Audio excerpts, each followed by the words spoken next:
Yeah. Assalamu alaikum, bro. Walaikum salam, akhi. Jazakumullah khair for coming. No problem. Pleasure. I've seen you around a lot, mashallah. You seem like a very humble, quiet individual.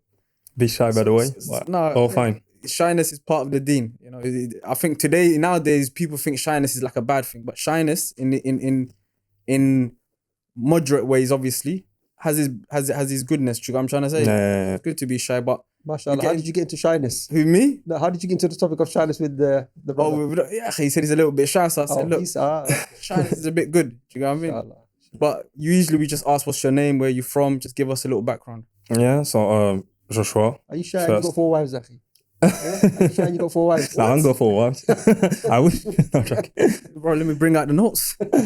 No, I'm fine with one wife. Alhamdulillah. Barakallah. But, Scared, Akhi. Scared. but yeah, Joshua, then obviously Muslim name Isa. Okay. Was born in France, Paris. In Paris itself, yeah? Not around Paris. Yeah, east side. So Paris is like London, right? Exactly, yeah. Okay. Then like Acne Week, you know. Okay. I think it's east side, is it? Yeah, Hackney is like east. Yeah, but that's the same, yeah. Similar to Paris. Exactly, yeah. So In the east side. east of... Yeah. Okay. But London is obviously bigger than Paris. So yeah, was born here. I spent almost 20 years, yeah, around here 20 years in in London? Paris. Oh, in Paris. Yeah. Okay. Then I moved into the south, Toulouse near Spain. Okay. And then I came here first, was 2014, between 2014 and 16. To London. Yeah, to London, yeah. I stay. Just want to go back, Isa. In terms of parents, they're from France or they're from... Yeah, so my parents, they were born in Guadeloupe, Caribbean island. Never heard of it. Yeah. Is that where Nicholas Anelka's from there? All of them, yeah. Martinique or Guadeloupe. Thierry, Anelka, there's a lot of... These are islands which are under France in the Caribbean, basically. Okay. Yeah, Caribbean, yeah. It's not Okay. far from Miami, like, it's like 2 hours, something like this. Okay.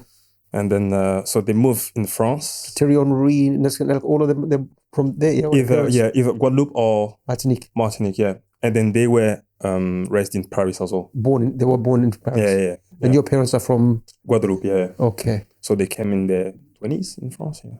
Okay, mashallah. So yeah, I've got... And they were Christians? What was their background? Yeah, so they were raised like as a Christian, Catholic.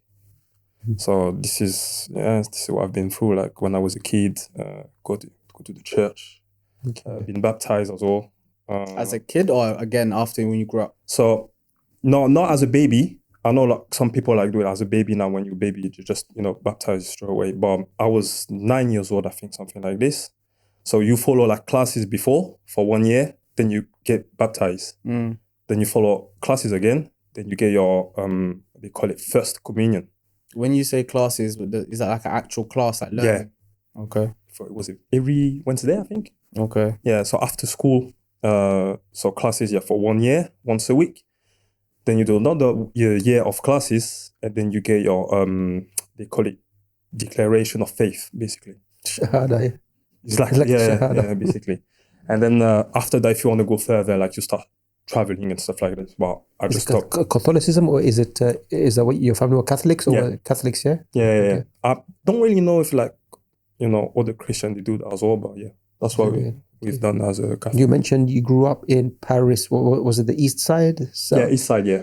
Okay, so in that era in Paris, because some people say Paris is also very segregated, meaning, the suburbs are kind of like immigrants. Yeah. Is that where you grew up? Is that what you said? Yeah, exactly. Yeah, that's what it is. Like in Paris and around Paris, 2 different things.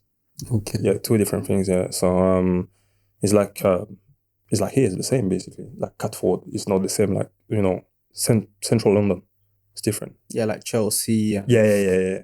It's true. Chiselhurst. So yeah, No, but it's different though. It's not like that though, because in central London, I mean, you're still going to see a mix. Now, when you come here, which is... But if you go Chelsea and certain places, though, Yeah. it is a bit more upper class. I'll say it's more class than colour per se. Okay. Because you do see a lot of Arabs up there. You do see a lot of other cultures there. But it's more class within London. I don't know if it's the same. You know what I mean by class? Class meaning like Yeah, wealth, middle rather. class. you Yeah, know, yeah. it's not really color per se in Chelsea and Richmond and all these kind of areas. And you're going to see people who are middle class and wealthy living here Yeah. Oh boy, here in the outskirts. Blackheath, these kind of areas. Yeah. Catford, Akhi, Catford, sometimes You have Lewisham. to show me the door numbers, here, man. It might be a bit hard.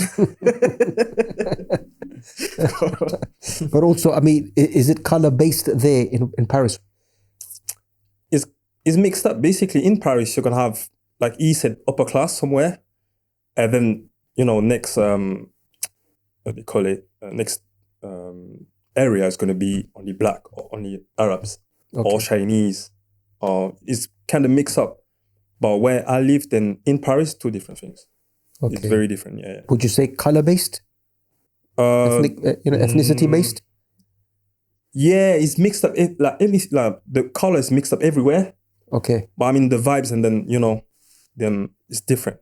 Yeah, Paris will be more secure than the 93 district. I don't know if you heard about it. 93, 92, 77. All of these districts around, it's different. They're bad areas, basically. Yeah. We class as like negative. But would you find like a European French living in those areas? Or would it just be people who have come from another country? Let's say it's Algerians, Moroccans. More. Yeah, more. Yeah. But you will find also European French yeah, there. exactly. Yeah. But this is where I grew up, and then Christian background basically, and then I stopped about 13, 14 years old. Just stopped. Was playing football, going to school. Yeah. So let's stick to school. So how is school like in France, Paris? School is free. Like you're not paying to go to school. It's good. I mean, but the thing is, when you go to school and then you start having graduation, diplomas and stuff like that, because you're black or Arabs, so you're not gonna have the same chances as the white people. So that's the thing. Is a lot of black or Arabs, they drop the school very early. A lot of racism. Yeah, a lot of racism. It starts from school. Teachers, or is it like a blatant one? By blatant, I mean, is it in your face, like they clear cut separation, or is it undertone? Like they might, I don't know. I heard, because sometimes some people might watch this and think you're just saying it because everyone says it. Yeah. So how would you measure if it was or not? Because I've been moving a lot when I was at school. Like when I was 15 years old, I've been Reims, which is outside Paris. So there's a lot of white people, so when they see us, because we were coming for football, because we were in an academy basically. Okay. So we were the only kind of black and Arabs in this school. So they were a bit, we could feel like they were a bit awkward towards us. So you can feel it. They were straight away. But when you come back to where I lived, they might not saying it because there's a lot of black Arabs around, white people and stuff like that. But then when it comes to chances to get a job or stuff like that, this is when you start to be a bit. For example, when I was sending my CV, and they were like, okay, Joshua Montella, that's my name, and okay, make him come. And then I come to the interview, and they see I'm black. Obviously, this is when things start to get difficult. So when I was 18, that I had my diploma, then it was very hard to find a job. So obviously, start working in McDonald's, stuff like that. Yeah, so that was the only option basically. And this is the case for a lot of people that I know. And this is why in France, you've got a lot of very talented black Arabs, but they ain't got no jobs, or they work in buildings. They know how to read. They've been in school since 5 years old, and they ends up, on the benefit of buildings and stuff like that. And then, it was. So did you, in your, I don't know, the system, they call it like a secondary school, or is it middle school, but how did you do? Is it GCSEs like equivalent or something else in France? What do you mean? Here they have like a education certificate, it's called GCSE. Okay. Yeah, it's like you do it when you're about 16. Then you have A levels, which are when you're about 18. No, we don't do that. What do you have there? We have, when you turn 14 years old, you're gonna pass it's like a test. Okay. You can have it or don't have it. You can still step up. That's no problem. Then you go to I don't know how you call it here. So between 16 and 19 years old, And then it's only when you get 19 years old that you actually pass the big test. Okay. So I think there is like, the American system, middle school. You have junior, middle school, the secondary school is like a high school. And that's like from 14 to 19 or something. Okay. Yeah. So And you have to attend these, yeah? is it a must there? I mean, here it's up to 16. After 16, you have to go. Yeah, up to 19, you have to go, yeah? Yeah, exactly. Yeah. And then after that, it's like 16, that's it. Yeah, after that is like university. You have a choice to do it or not. Yeah. And how did you do in your education there? And that's 14 to 19. How did you do? So 14, I was I was at school. Then 15 to 16, 1 year, I was in the academy for the football. Okay. Because I got injured, so they kicked me out. Obviously, came back to school, and this is when I was doing how can I call it? It's like half school, half you work. Okay. And I was in selling. In where? Selling? Selling? Yeah, like clothes and stuff like that. Okay. Shops, yeah. Like retail and stuff. Yeah. Okay. So that's what I was doing. And then I've got graduated by this school.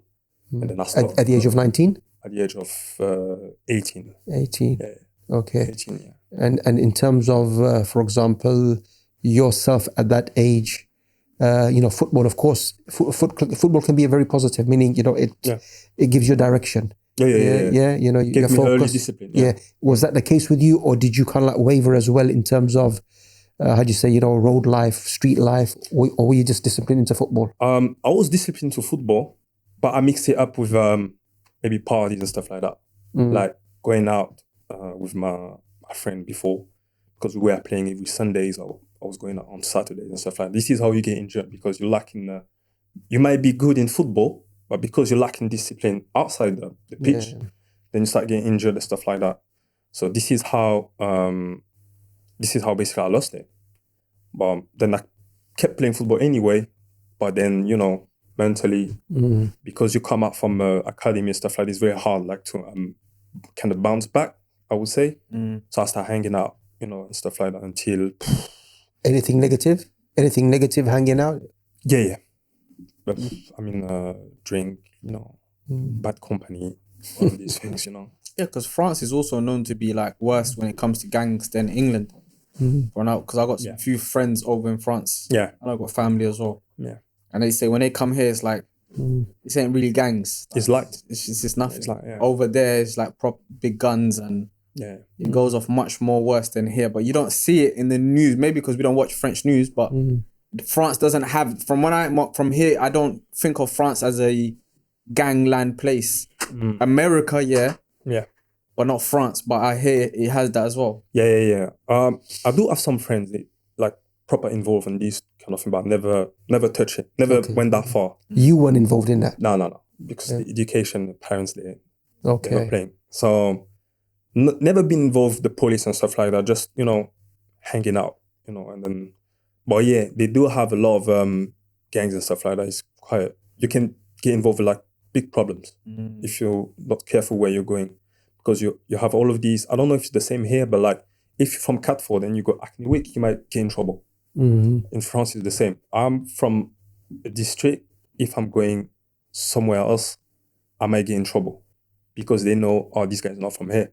Because he doesn't speak the same, doesn't walk the same. Exactly, yeah. They have, that's the thing in France. In Paris itself, or in France, or meaning another city to another city, or even in Paris? That's proper to Paris. Okay. Yeah, when I say Paris, and even around, that's one area.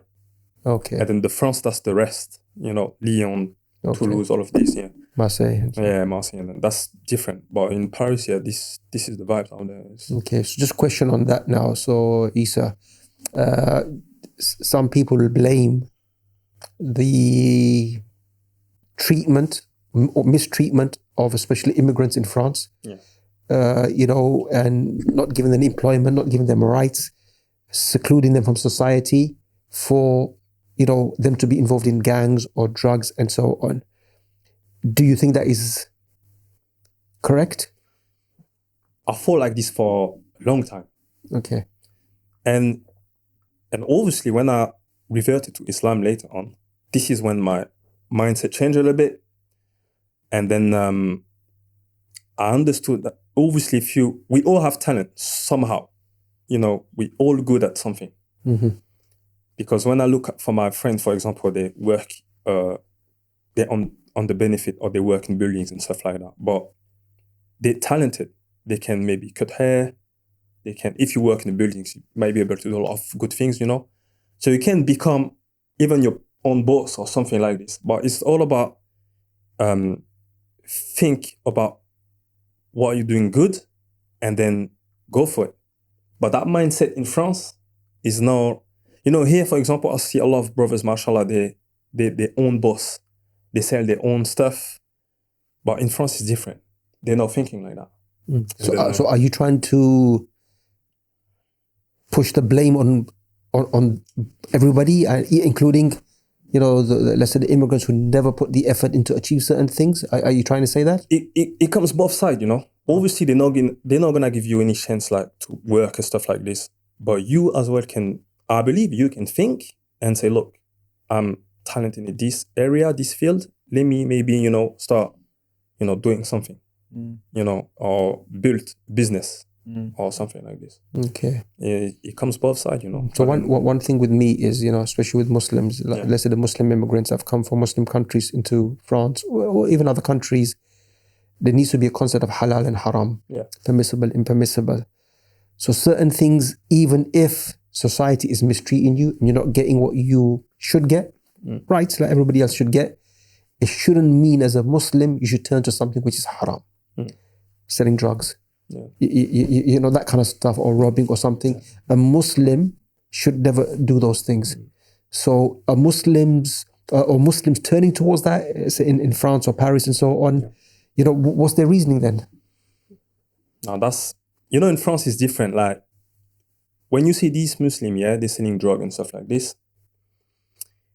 they were born as a Muslim, but never practiced really. Their parents never give them education. They just let them, hanging out in the street, come back late. They themselves don't care. They themselves maybe not practicing any Islam or stuff like that. This is the kind of people. Yeah. But once you start having education, then it's different. You're going to find a way to make halal, But I had some friends like this, then I realized later on, they were Muslim because they were maybe, I say like named Hamza or stuff like that, So I was like, they were Muslim, but I didn't know because they didn't, behave as a Muslim. And then I think it all comes down to education. Yeah. And so when you go back to school now, because you said you reverted to Islam later on, what was your... Because I also hear that there's a high percentage of Muslims in France. Is it not like the largest... In Europe. In Europe? I believe, they're a lot. So how was like, did you come across... So thinking about how you became Muslim, was there a stage in life where, whether it was early in school, whatever, where you met other Muslims or you started to think about Islam or anything like that? Now, when I was in Paris, then I moved into the south when I was 19 years old, because everything was, I have no opportunities in Paris except to work in, fast food and stuff like that. So how old were you when you moved from Paris to Marseille? No, to Toulouse. Toulouse, okay. Yeah. What was your age then? I was maybe 19 years old, 19. It was 2011. And you moved with your family, all family, or just on your own? Yeah. I started living with my cousin. Okay. Yeah, so we are living together. And then this is when things start to change, because basically I was working and then I lost my job. And I lost my job, so I started having time. But because I was not anymore with these people that I was hanging out before, I was in a town that I don't really know. So this is when I start thinking, actually, like, and because you lose your job, you're a bit, down, and then you think, is that what the life is all about? And then you start thinking. I think this is how everything starts. And then naturally, because I was raised as a Christian, so I start opening up the Bible, stuff like that, start reading. This is how it starts. And at the same time, I've always been a big fan of, science, universe, all of these kind of stuff. And because I have a lot of free time, so I start watching a lot of documentaries and stuff like that. And this is how I remember I came across one documentaries. They were talking about intelligent design, which I never heard before. And they were suggesting like when you watch the universe and stuff like all this precise law and stuff like this, does it come from the chance or might be something or someone that created the universe? This is what I start thinking. It all started here. I was like maybe 20 years old. And it took me 2 years because I reverted at 22 years old. Yeah.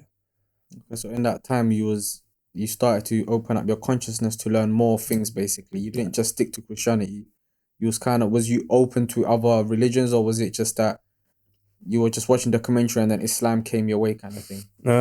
No, when I started reading the Bible back when I was 20 years old, it was not the same like when you 9 or 10 or when your parents tell you, yo, Jesus said this and stuff like that.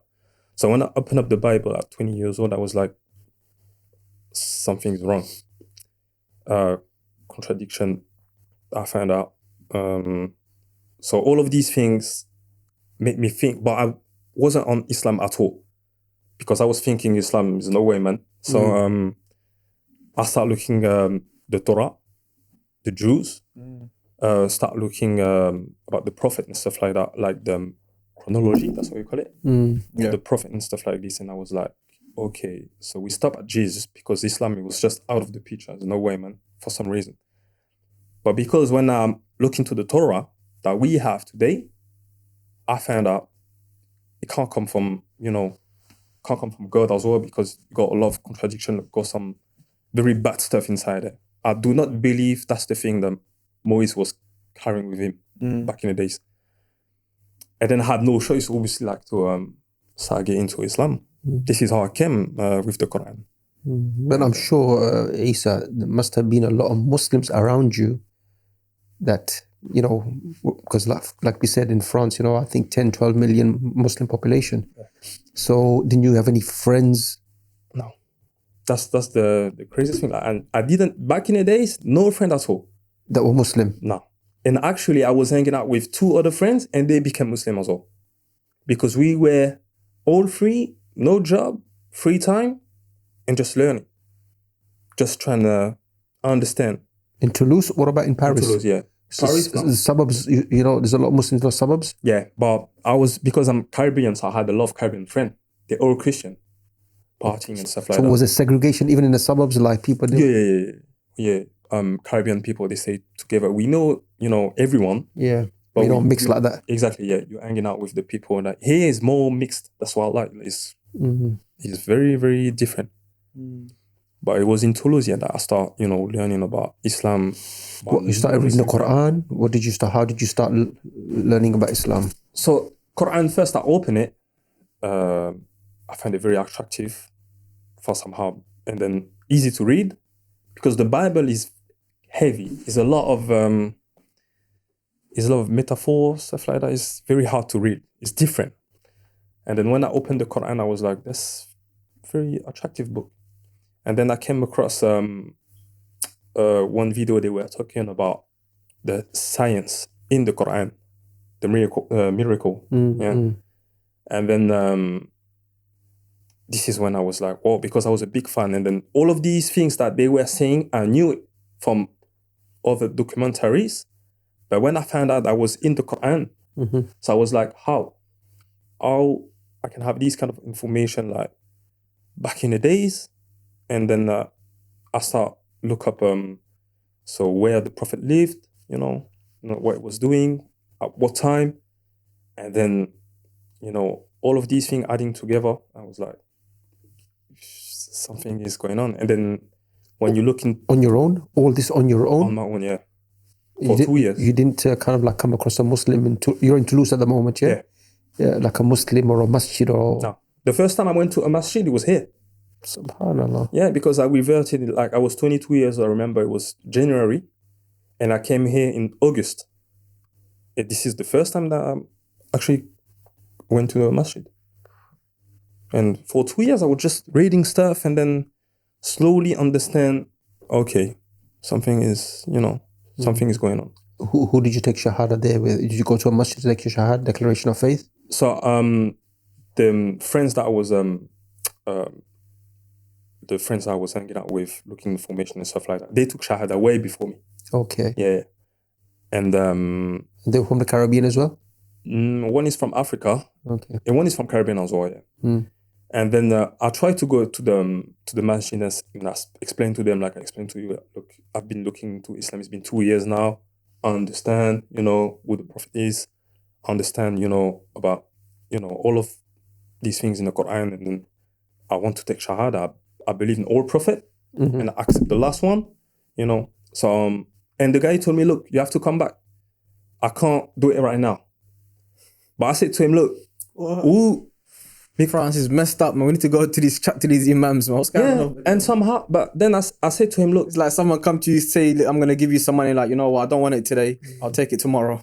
But if he came with the brother, come in, man. You want to give money? Bismillah. Shahada, I'm busy. That's my point. And then, I remember I was at the masjid and then we wait for ages in front of the door of the imam. And then someone came out and said, look, the imam, he can't do it right now. Come back next week. Wow. But I said to him, who will tell you that I'm going to be back next week? Maybe I'm going to be dead. And then he looked at me, was like, that's actually true. Like, we never know. And I was like, okay, no problem. So we went back home and then they were Muslim from maybe 2 months, something like that, took Shahada in front of them. You took Shahada with them? Yeah. In the home? Yeah. Mashallah. Yeah. And how long was it from there to come to here? From your time of Shahada to come to London? January, February, about 5-6 months, yeah. Okay. Yeah, then I came here, and then this is when I realized it's totally different. It's just different. I was in Camberwell. Okay, yes, right. Yeah. Oh, you were living in Camberwell before? Yeah. Okay. Yeah. So how, since you didn't really have a lot of friends or whatever that was Muslim, how did you transition from becoming Muslim to practicing? Because remember, Islam is a practical way of life. Yeah, exactly. So you got the salahs, you got du'as, like supplications. Yeah. These are all taught. Yeah. So it's very difficult to teach yourself this if someone doesn't speak Arabic, or how do you learn? So when I came here, before the time I come in here, I was, I didn't know any dua and stuff like that. It was just praying, going to the mosque, and then I understood, because I've got like the background that I have and the life that I lived before involved a lot of haram stuff. So I had to get rid of a lot of stuff. And then I understood that before adding anything, I need to get rid of stuff. But I did Islam for that. I understood that. So you started stopping exactly. You used to do. Yeah. So my first area of learning was about what happened when I died. That was the thing, because that's the closest thing to it, So I was like, okay, I need to know what happened when I die. Maybe that might give me the motivation to start, change. And this is how it started. And when I got to a point where, getting better and practicing and stuff like that, this is when I start learning, now I can read the Quran, Arabic and stuff like that. But it took time. It took years, yeah. And you done that here? You done that all here? Or you started it there? The first class of Quran, it was in France back in 2018. So when I went back to France. Okay. Because I stayed here 2.5 years. Okay. Then I went back in 2017. And then this is when I met, mashallah, a very good brother of mine, Abdel. And then this is when we start. Not that Abdul works with you, yeah? Yeah. The thing is, when you say Abdul, there's millions of Abduls. No, but he said Abdel, because he says Abdel, remember? Yeah. But that's his accent, probably. Yeah? But no, this is his name. Abdel. Is it not Abdul in France? Abdel. Okay, yeah, but funny enough, he's also from... He's French-speaking... Yeah, it's a French-speaking African... country, Maghreb. No. The area is called Maghreb, like Algeria, Morocco. Yeah. It's in the Maghreb, but it's not Nigeria. It's Niger, maybe? I don't know. Niger, there's another Probably listening to this thinking, I told you how many times at work. But his name is Abdel as well. I was thinking, why is your name Abdel when it should be Abdul? It's Abdel Fattah. Yeah, okay. Yeah, but they say Abdel as in like Abdel. Yeah, exactly, yeah. Not Abdu. No. Okay. It's very rare to see. Abdul in France is going to be Senegalese people. They're Abduls, yeah. Yeah, they're sticking to the sunnah, man. They're like, look, man, forget the Abdels, man. We're Abdul, bro. But hey, so you came here, how was it when you came here? Because again, you didn't have no friends. And even what made you think of coming to London? I was trying to get football on the way. So yeah, I was like, okay, let me try England, because in France here again it was a bit, Did you play for any kind of like teams in France? Yeah. I've been playing in the South as well. Yeah, I was playing Like professional or semi-professional? No, below that, regional. Regional, okay. Yeah. So then I came here. Regional is what? Not semi-professional? No. You don't get paid for it? I did get paid for it, like when you win a game, Okay. give you a bit of money. It's not like contract and stuff like that. Okay. So when I came here, I played for step 6, I believe. But then I stopped because injuries and stuff like that. So you was actually trying to be a footballer? Yeah. When I came here, I was like, okay, I'm gonna try to make it here. Okay. Why not? 22 years old, But then lost it. Mm. I lost it. As I said, like I was trying to change. I had a lot of stuff to change, and then the life wasn't that good at the moment. I had Islam, obviously, but the lifestyle, The lifestyle of a footballer? the lifestyle, it was, I would say, yeah, footballer. Just, I was going to the party, then I stopped.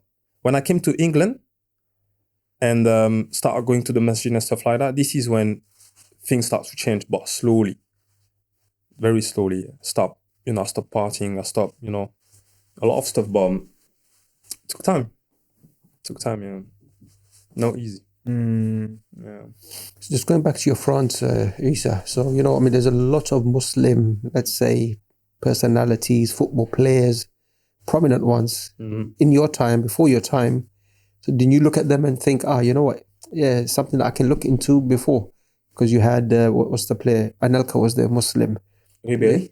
Ribéry Muslim. Reverted. He reverted as well, isn't it?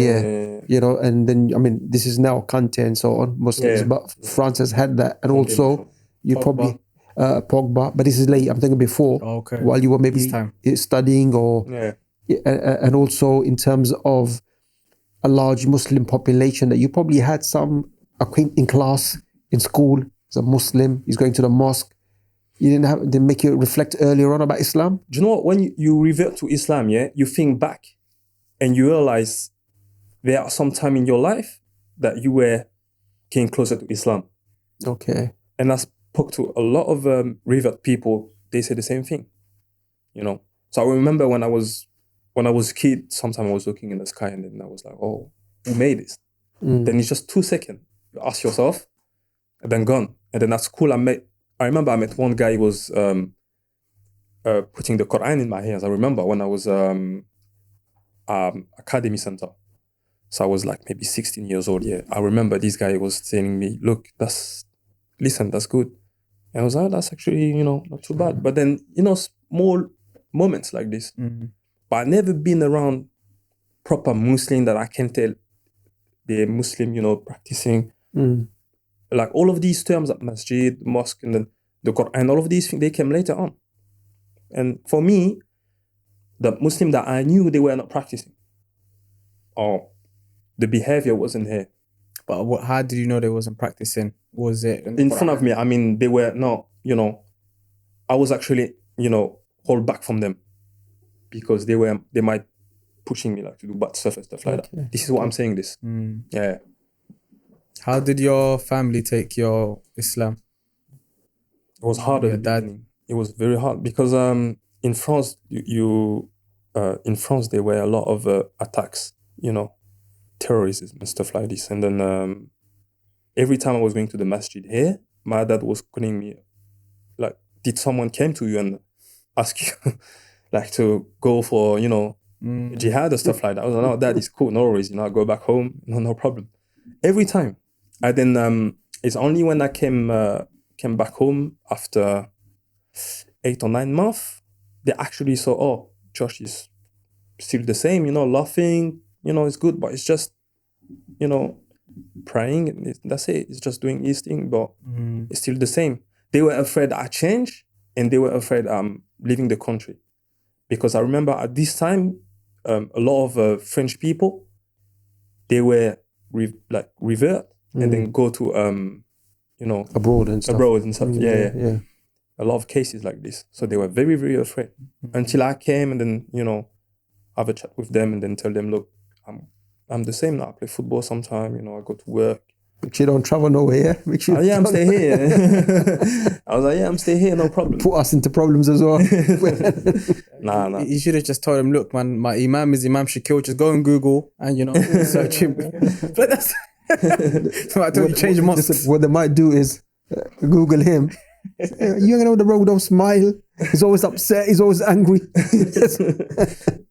Alhamdulillah. Alhamdulillah.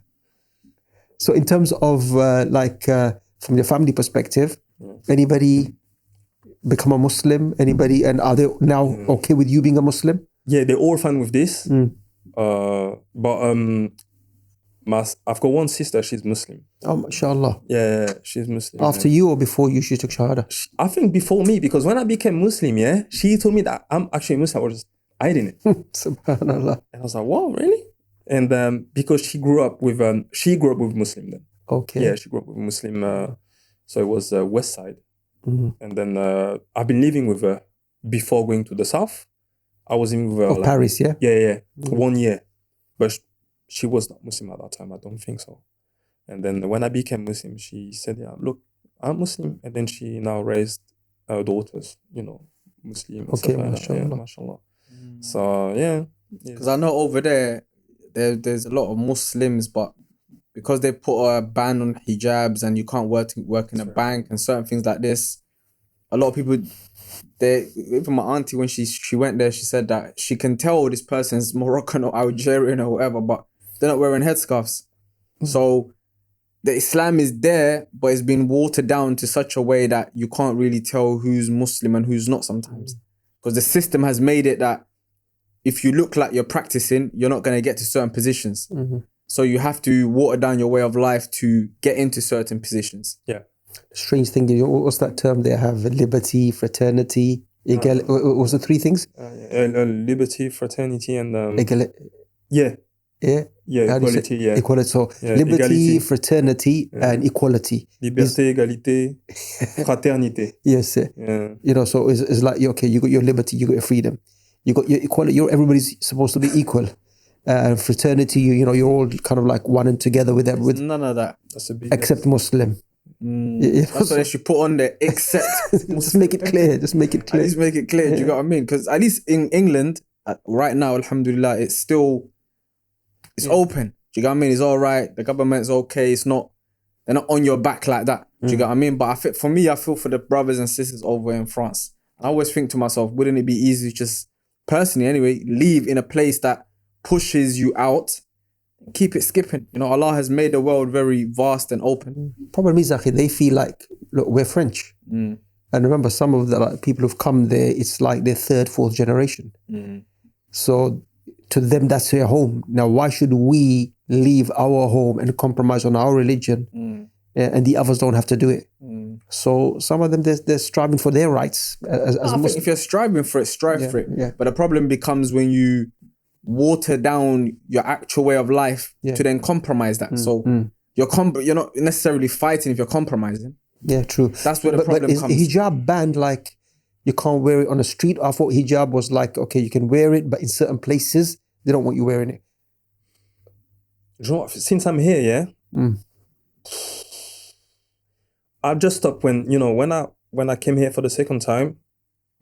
I trying to hear something like news about this, hijab and stuff like this, but it's so peak. So I just believe it's just hard and that's it. I said to my friend, look, I believe if you're a Muslim today, is 2022 in France. It's not easy, yeah? No, you should live. I believe you should, go maybe Belgium or I don't know, around England but it's very hard. It's very hard. I mean, look, it's getting hard everywhere. Different struggles, different levels of hardship. But if everybody moves away, and I'm not saying because, I don't understand the situation there, I'm not there, but if everybody moves away from those hardships, who's going to challenge it? And there's always going to be Muslims. I mean, France, they say 12 million Muslims. Yes, yeah, and that's like an official figure. It might even be more. So 12 million Muslims, that's a population of some countries. Yeah. Now, where does 12 million Muslims go? Some of them would probably be French. but that's just numbers sometimes. Because the thing is, when they say numbers, is because they say, okay, these families, they're Algerian people, Moroccan people, but do they practice or do they? Because I've seen a lot of people, they just left Islam, really. They just left. They have, beautiful names and stuff like that. That's no problem, but they're just not into it. And then you even have, parents, they're going to be like, oh no, why you don't want to wear the scarf? And then, Do you think more, Isa, it's more not observing, but not leaving? Meaning, Islam is the truth.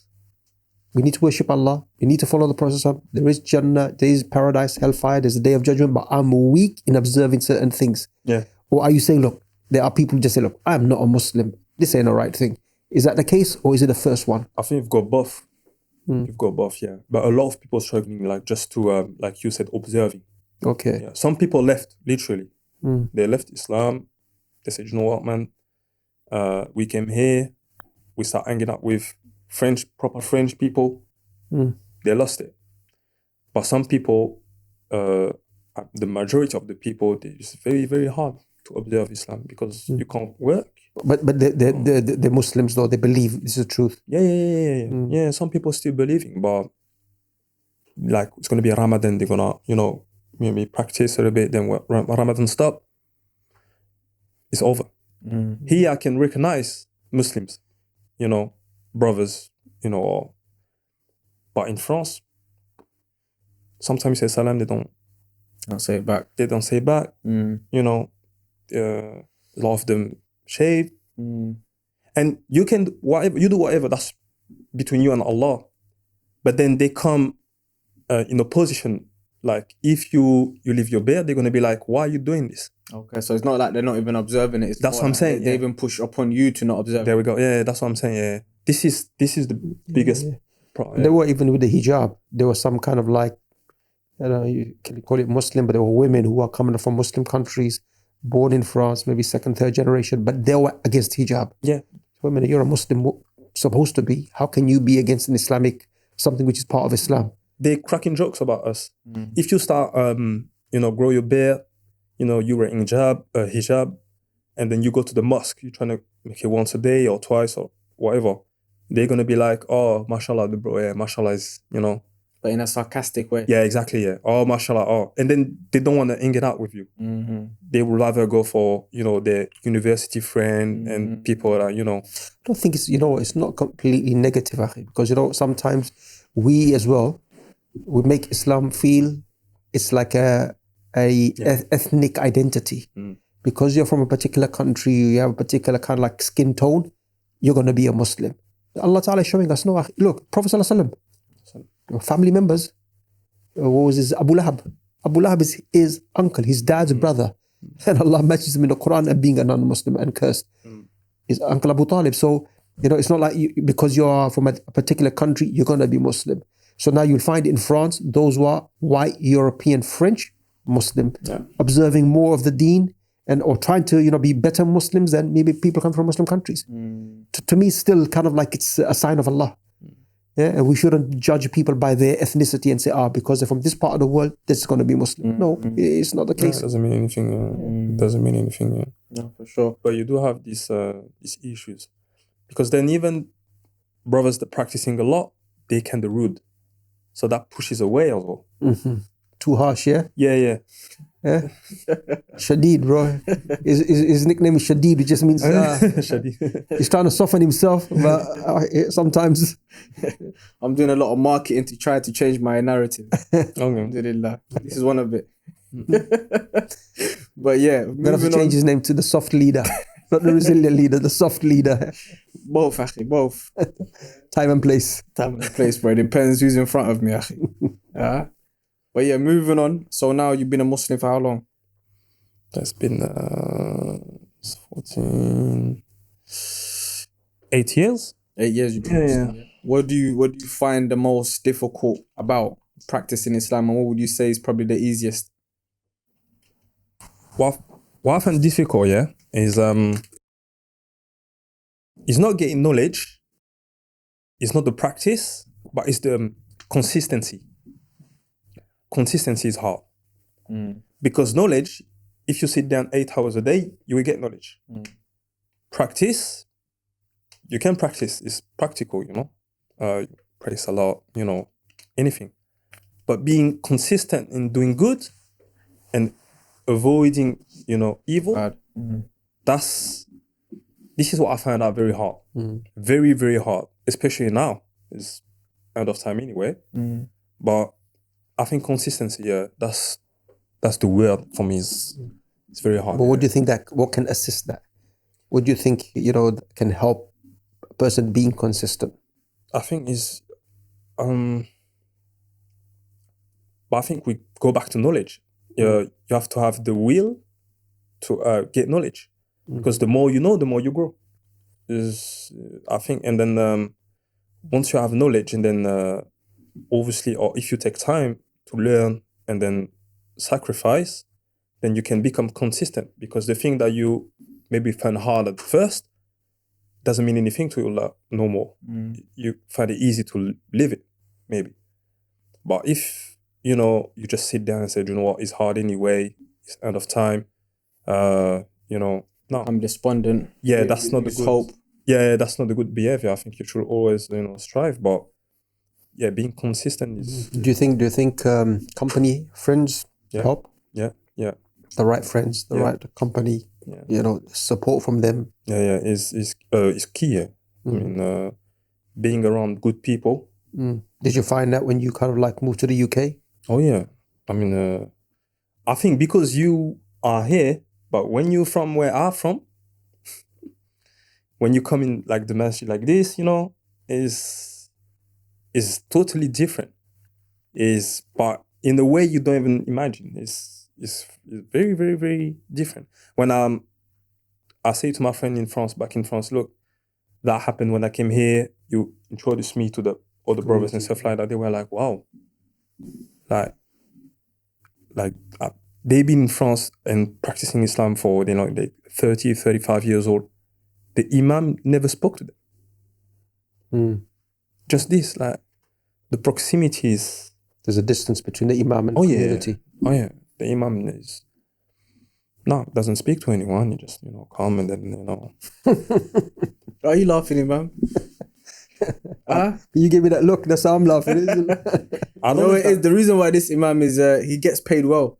You pay the imams well, they do a bit more. You don't pay them enough, akhi. They're looking for that squiller, you understand? But it's not only the imam, even the brothers. No. They're very, very nice, Yeah.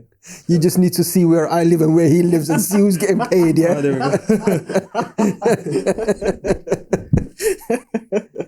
You said the south side, but that's still kind of like inner city, ghetto. But then outside that, we're only those upper class. This is where he lives. That's where he lives, man. He's laughing because he knows it's true. my work is up there, akhi. My work is up there. Just like you go to the city to work, I just work up there, akhi. Oh, okay. Yeah. And then he stays there as well. After the work, he stays there as well. No, but I think, what it is? Imam is a bit unique, but even here you have that same issue. It's not just France. You go to certain places, I won't say what, west, east, north, but many people complain that certain mosques as well are very ethnic based. Yeah. They're very closed in. So they only open up for mosques, as in salahs. Yeah. They might open up for Dhuhr, then Asr, then... Whereas at the time of the Prophet ﷺ, his house was right there and the mosque was right there. It was a place where everyone comes to. Even in Surah Hujurat, when Allah talks about when you go to him, you're there raising your voices, meaning it was a place people just go to naturally. Yeah. It wasn't a closed place. The mosque should have always been a place of community. No. But I think now we've made it just like maybe how Christianity is, like a Sunday. Yeah. If you come there, you're just coming there to pray. It's not a place where you come to learn about different things, ethics, manners, marriages, business. It's more like I just said, just salah. And so what happens is the rest of the society becomes like that. I only come and pray. I only do Ramadan once. I only do Eid. But your day in, day out life isn't really Islamic. Do you get what I mean? Yeah. And I think a lot of places have that same issue, man. It's not just France. I think a lot of places have that issue. Even when I went in Mauritania, similar. Even in Mauritania? Funny enough, yeah. Even though it's a high place of seeking knowledge, the mosque itself was only open for those certain times. So you wouldn't see an imam just there regularly all day. He will come for the salah. Salah finishes, go. Yeah. Come back.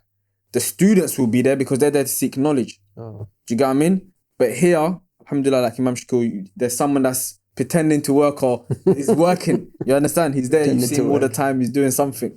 But in most areas, you know, it's a bit difficult. So we leave it as that. We don't want to keep exposing Imam on live TV. So. Inshallah. But khair. And moving along now, you've been a Muslim 8 years. What's your condition at the moment? Are you married? Are you running a business? What are you doing? Yes, I'm married. So I got married. Imam hooked you up. Yeah. MashaAllah. Nah, he finished the work. Yeah. He made it happen for you. Yeah, made it happen. Alhamdulillah. And then in a very, very good way because you know, my wife, she's reverted as well. But she's reverted here. Okay. So she got to know the imams and then, you know, talk and then, you know. So yeah, got married and then I'm doing personal training now. So working in a gym, but slowly start building my business as well. Okay. So it's been 2 years now. You've been running your own business, yeah? Yeah. Okay. So why not work for a company? So no, I'm working in the gym. No, I'm saying why not work for a company? Oh. No, because the goal is to get like free time, like manage your time. That's what I want. That's what I want. I want to manage my time because obviously it's key. It's very hard to find for me, it will be very hard like to find the balance and the time with the deen and the job if I have to be somewhere at a certain time and then so yeah. Because you find a lot of people, they'll say, and it's hard to start your own business, it's hard to be your own boss, blah, blah, blah. Just like now you came from France, you said it was difficult for many people, they wasn't their own bosses. I think here you have similar narratives, even though you might see a lot of, mashallah, Muslim brothers and even sisters who have their own businesses, there is a narrative within Muslims as well of victimization of I can't get a job and, you know, I can't start my own business. They're not forward thinking, a lot of them. So how come you got that mindset that you wanted to start your own thing? Because I don't put hard in the equation. I take it off. It's going to be hard anyway. Is what, like, how bad do you want it? If you really want it, you take the hardest and then, you know, deal with it. It's going to be hard anyway. Like if it's easy, everyone doing it. Everyone is his own, you know, boss, making a lot of money, you know, have time, free time. You have to go through the hardship. But even then, I think that there is a concept, and I think it's kind of like, you know, like you sometimes with Muslims, with many, I'm not sure, but there's no lofty aspiration. So the very basic, I'm happy with it. Rather than aspire for something high, where I'm helping myself and helping others, helping my family and the Muslim community, very few have that. But like yourself and, you know, Isa as well, it can be achieved. You can start your own thing and the same money that another business is making, you can be making the same. And the same way they're employing people, you can employ as a Muslim. And that even might be in France, because sometimes, you know what, opportunities are there, but we don't take those opportunities. Do you think, though, I was thinking about this the other day, do you think that is a cultural problem, meaning within the culture of Muslims themselves, starting from dads, mums, the brothers, the community as a whole don't think like that? Because one thing you have to respect the Yahoods and the Jews is that they have that.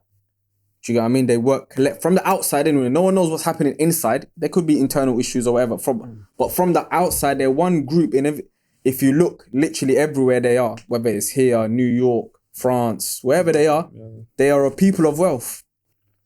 Do you get what I mean? Yes, of course, there's going to be a minority who don't have wealth. Well, I'm just talking about as a general rule, there are people of at least middle class. You don't see them in poverty. You don't see a Yahudi with a little kufi and asking for money. I've never seen that. Any country I've gone, I've never seen that. Do you get what I mean? So the majority are middle class, upper class. So there's something within their community that they push each other to be of people of that run. And that's another thing. Have you seen a Yahudi, a Jew that works in Sainsbury's, Tesco's? Anyone? I ain't seen it.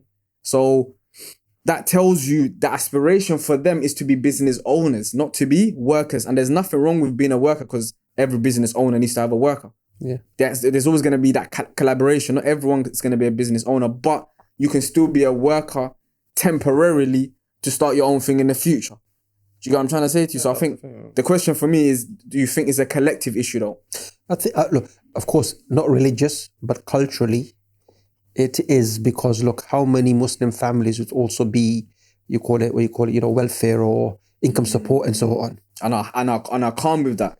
And they think it's good. And they think it's easy money. Not knowing, no, it's keeping you stagnant. I was with Richard, Richard coming up. Richard was in, was it Taste Soul Good? Yasin and coming up and Venice's business. So he was there. So Richard was speaking about, his how he started up, coming up, what he's achieved, and his mindset of helping others, family members and others and so on. And then we spoke about Nation of Islam, Malcolm X and so on. And Nation of Islam, there was their kind of like, slogan, do for thyself. Don't rely on welfare. Welfare is keeping you stagnant. Start your own businesses and help your community and help others. So that mindset with the Muslim community, it needs to change. Yeah. You might be getting whatever you're getting from, benefits or something, and do nothing because you're thinking it's easy money, you become lazy. Rather than start up your own business and be achieving 3 times, 4 times more and help others with it. Yeah. Okay. I think that's definitely one of the issues that you see. You see a lot of docile, not in a rude way, but you do see a lot of, and the saddest part is a lot of them are immigrants. So meaning not first generation. I generally do see the first generation, whoever's come here like first time, as hard workers. It's usually the ones just under that. The ones that are either born here or come here when they were 7, 8. And, they don't have that mentality of hard workmanship. Do you get what I mean? Yeah. And are born here, I think specifically the ones born here, and I'm talking, I've met a decent amount to make this generalization, that they're very laxy-daisy, calm, no aspirations, don't think to themselves that, my mum, my dad came here as immigrants. How can I better them? In the minimum, at least. How can I even just forget society as a whole? How can I even just better my parents? That mindset isn't there. When I came here at 8, that was like the mindset I had, literally. Coming here, the first thought was, okay, what can I do that I can make money or whatever, that I can think of my parents and make them live a better life or bring them here or whatever. Do you know what I mean? But when I met the 8-year-olds here, I said it to my uncle, who reminded me. When I met the 8-year-olds in my local area, there was like a lot of white kids and mixed race, whatever.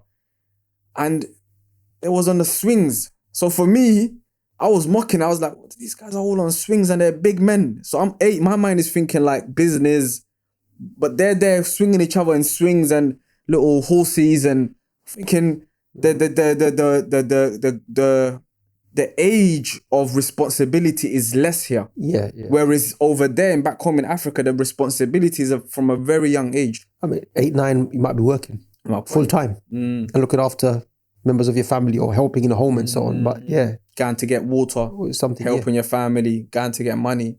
So I think that's another thing, culturally, maybe not giving a youngster's responsibility from a young age. Yeah. And that comes from parenting. Are you letting your kids just watch TV all the time and not do anything? Or are you telling your kids, you know what, go and work? Is that something you also see in France? Like, is the culture a culture that pushes success, or is it a culture that just says, you know what, be...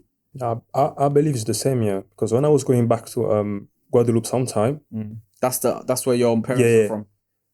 The kids, they were way more advanced. Way more advanced. They could, how do you call it?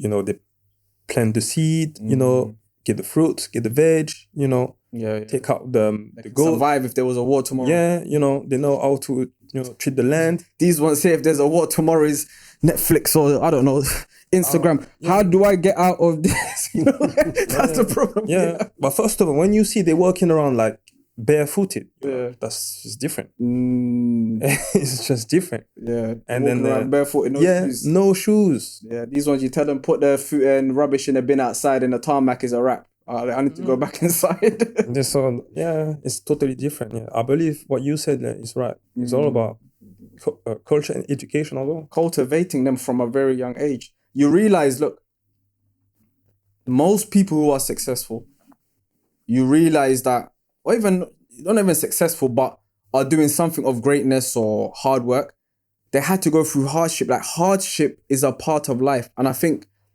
the world that we live in now, especially in the Western world, it's like they try to take away hardship. Any form of hardship, let's try to push it to the side. We don't want our kids to have any hardship, any problems. If you have mental issues, or let's not. Do you know what I'm trying to say to you? From a very young age, you put them in a little bubble. Like you go to nursery. Of course, it's a good idea, but they'll put like bubble wraps in all the corners in case the kid drops and hits in the corner. And do you know what I'm trying to say to you, man? It's like very. I don't want you to trip. I don't want you to fall. I don't want you to scratch yourself. I don't want you to get into a fight. If there's an issue in school, make sure you tell the teacher. Of course, yes, you tell the teacher, but my point is... What are you trying to promote? I'm trying to promote self-defense out here, man. That's what I'm trying to promote. But that lack of, manhood from a very young age, womanhood from a very young age, it's like that. It takes longer and longer to be an adult. It's like... So sometimes some countries, especially kind of like non-Muslim, so messed up in the sense that, it's so materialistic. And if a kid gets injured, end up suing a school or wherever they are, or the nursery and so on. So all of these protections is to protect the finance side. We don't have to pay out. Okay. And the more you go down that line, the more complicated it becomes. But you're right, and it takes... Doing the reverse. Doing the reverse, yeah. Because these youngsters are now the alcoholics in the future.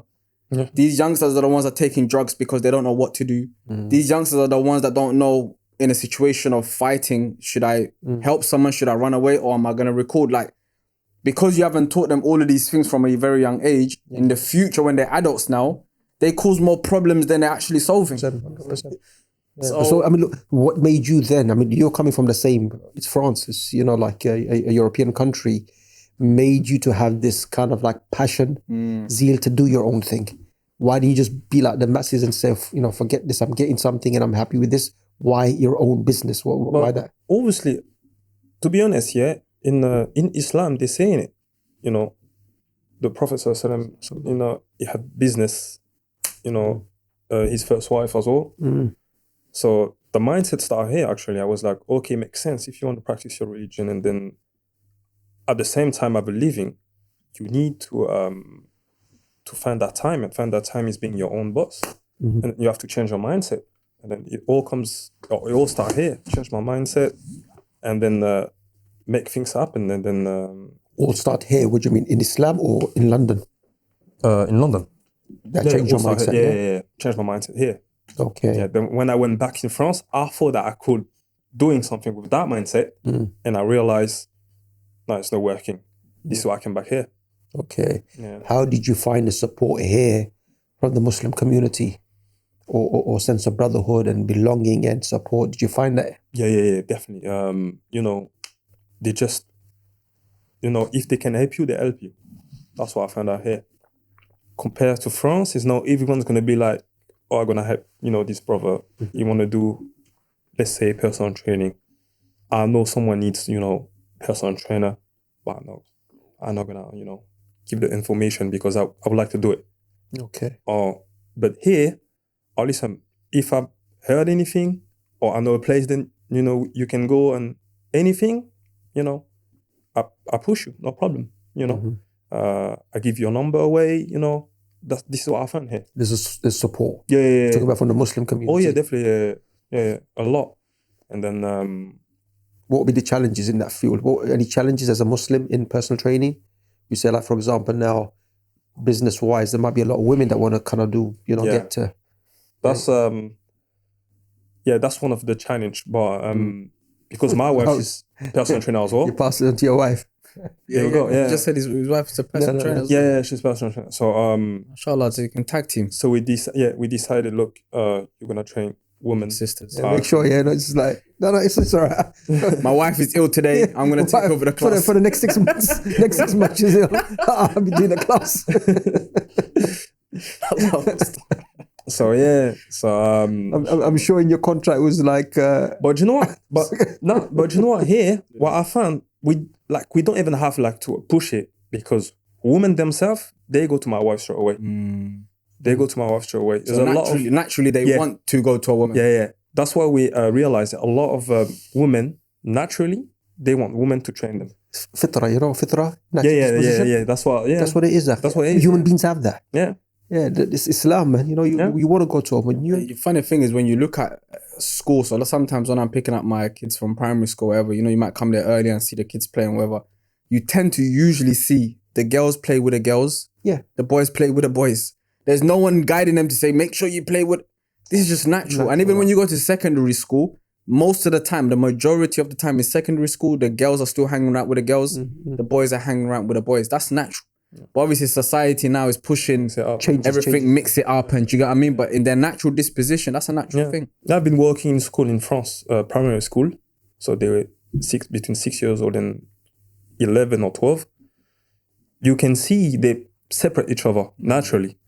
But then they try to mix it up. You know, when we play with them, they promote that free mixing. So, but naturally, even you mix them, They want to still they're gonna be separate still. So that's, mashallah, was like, that's surprising still. But yeah. Khair. So just towards the end, now, mashallah, you're married, you have a business, things like that. We usually just ask towards the end now, what is it that, you know, in your life experiences so far that you would give advice to youngsters who usually watch this? What is it that you would kind of tell them? I would say, reflect. I know it's not easy, there's a lot of distraction out there, but trying to reflect on yourself, trying to find what you're good at, and then go for it. I mean, you know, if you're good at whatever, you know, as long as, you know, halal, you know, and you can do it, it's permissible, go for it and work hard for it. Don't take hard out of the equation. It's not going to work. It's going to be hard, but do it, and do it early. Because we think sometime, or I was thinking back in the days, I'm just 15, I've got time. I'm 20, I've got time. No, do it now. You're 15, 14, you're young, do it now. And then later on, when inshallah you're 22 years old, 25 years old, you settle. You know, everything is set already. Just, you know, live your life. And that's my advice to them.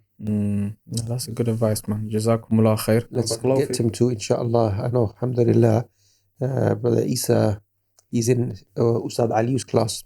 Quran, those who can read the Quran, and you know, so we want you to, inshallah, finish up with some recitation of the Quran, inshallah. Any surah that you like, become part of your legacy, inshallah. Whoever will watch you, they will listen, and inshallah, you know, you get a reward for it, inshallah. So any surah of your choice, inshallah. Okay. As long as the Surah Baqarah, ya akhi, yeah?